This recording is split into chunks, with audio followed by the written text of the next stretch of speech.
wabarakatuh.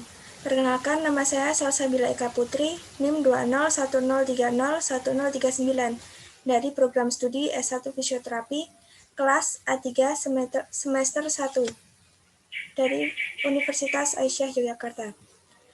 Dalam video ini saya akan menjelaskan mengenai materi vertebra dan pelvik yang sebagai bentuk pemenuhan tugas modul anatomi dasar Praktikum 3 dari Bapak Trilaksono, SST, MS, PT.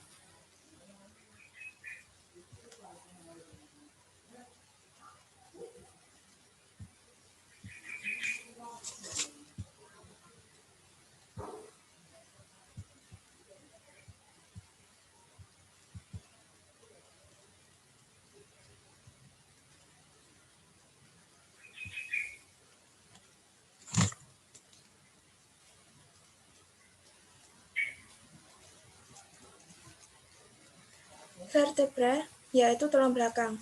Tulang belakang terdiri dari banyak tulang. Ada tulang kecil mulai dari leher sampai dengan tulang ekor. Bagian-bagian tulang dan nama-nama tulang dari vertebra. Yang pertama, bagian leher atau tulang servikal. Terdapat 7 buah. Yang kedua, bagian punggung atau thoracic vertebra. Mulai dari bawah leher sampai punggung. Terdapat 12 buah. Yang ketiga, bagian punggung bawah atau lumbar vertebrae, terdapat 5 buah. Yang keempat, sakrum, 1 tulang, penggabungan dari 3 sampai 5 tulang. Yang kelima, sosik atau tulang ekor. Tugas dari vertebrae tersebut untuk melindungi medula spinalis atau sumsum tulang belakang.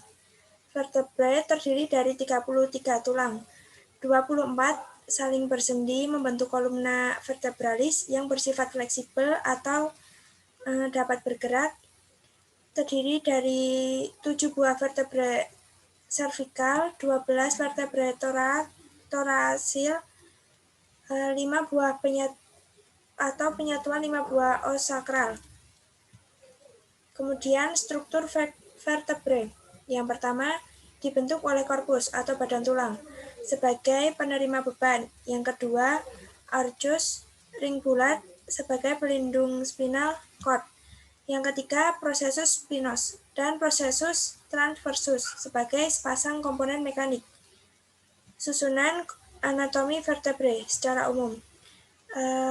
Korpus atau badan dari vertebrae, foramen vertebralis atau lubang, processus spinosus atau tonjolan di tulang belakang, processus transversus atau sayap dari tonjolan. Kemudian, ini adalah gambaran secara umum perbedaan struktur antara segmen servikal, thoracic, dan lumbaral, dan ini adalah gambaran dari sakrum. Bagian penting di vertebrae. Ligamen atau jaringan ikat berfungsi untuk menguatkan atau meletakkan antara tulang. 1. Ligamen longitudinal anterior yang terbentang panjang bagian depan atau korpus kolumna. 2. Ligamen longitudinal posterior pada bagian belakang korpus dan menutup bagian depan spinal cornal. Yang ketiga, ligamen flavum membentang bagian dalam arcus dan menutup samping dan belakang spinal cornal.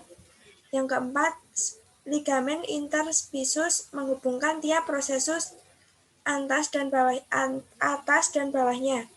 Yang kelima, ligamen supraspinasus mulai dari C7 hingga sakrum yang terletak di belakang ligamen interspinasus. Yang keenam, ligamen intertransversum menghubungkan tiap processus transversus. Kemudian, otot-otot akibat vertebrae. 1. Sisi posterior atau punggung sebelah dalam. Terdapat DIP, yaitu transverse spinalis, longissimus, iliocostalis spinalis, dan serratus posterior. Kemudian superficial, yaitu latissimus dorsi atau punggung bawah dan trapezius atau punggung atas. Yang kedua, sisi lateral, yaitu quadratus lumborum psoas. Ini adalah gambaran dari otot-otot yang ada di sekitar vertebrae. Kemudian otot-otot dinding perut atau depan. 1. Rectum abdominis, 2. Transversus abdominis, 3. Oblique internus, dan keempat obliquus externus. Bidang gerak atau sebuah bidang imajiner atau tidak nyata untuk memudahkan kita dalam menganalisis sebuah gerakan. Yang pertama, bidang sagital. Maksudnya membelah tubuh menjadi dua bagian, yaitu kiri dan kanan. Yang kedua, bidang frontal, yaitu membelah tubuh menjadi dua bagian, depan dan belakang. Dan yang ketiga, bidang transversal, yaitu membelah tubuh menjadi dua bagian, atas dan bawah. Contoh gerakannya. Yang pertama, membungkuk ke depan, seperti kayang, termasuk gerakan fleksi dan ekstensi. Yang kedua, ke samping, termasuk gerakan lateral fleksi. Dan yang ketiga, rotasi atau memutar. Gerakannya, fleksi dan ekstensi vertebra terjadi pada bidang sagital, dan lateral fleksi terjadi pada bidang frontal. Kelainan tulang. Terdapat 3 kelainan tulang. Yang pertama, skoliosis. Skoliosis merupakan perubahan kurva tulang belakang ke arah lateral dengan rotasi atau tulang bengkok ke samping. Yang kedua, kifosis, yaitu terlalu bungkuk ke depan. Dan yang ketiga, lordosis, yaitu terlalu tegak ke belakang. Kemudian, discus intervertebralis adalah bantalan sendi di antara dua korpus vertebrae. Ada dua bagian bantalan sendi, yaitu yang pertama bagian dalam atau nukleus pulposus, yaitu cairan kental kenyal seperti jeli yang fungsinya untuk memungkinkan gerak luas sebagai shock absorber. Yang kedua bagian luar atau annulus fibrosus, berbentuk lapisan-lapisan, fungsinya untuk menerima beban nukleus stabilitas pasif. Dan ini adalah gambaran dari discus intervertebralis. Kemudian ketika diskus pecah atau prolap diskus interteralis intervertebralis akan terjadi yang pertama kompresi pada diskus intervertebralis dapat mengakibatkan nukleus pulposus mengalir keluar ke berbagai arah. Yang kedua, prolap diskus intervertebralis dapat terjadi karena kerusakan annulus fibrosus sebagai hasil mikrotrauma yang berulang. Dan yang ketiga, mengangkat beban berat posisi fleksi mempermudah terjadinya prolap diskus intervertebralis. Dan ini adalah gambaran dari prolap diskus intervertebralis. Dan yang terakhir adalah pelvic atau panggul. Pelvic terdiri dari tulang iliacus atau ilum bertemu dengan sacrum atau di punggung bawah, yaitu sacroiliaca joint, dan sacroiliaca joint terdapat di sini.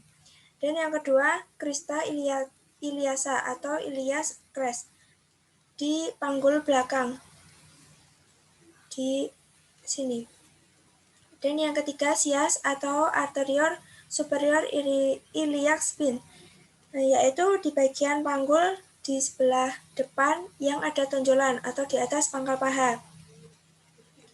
Dan yang keempat, siai atau spina iliaca arterior inferior di pangkal bawah paha. Dan yang kelima, simfisis pubis atau daerah pertemuan dua iosum atau ilium kanan dan kiri disebut dengan tuberculosis pubium. Sekian dari saya, apabila ada salah kata mohon dimaafkan. Wassalamualaikum warahmatullahi wabarakatuh.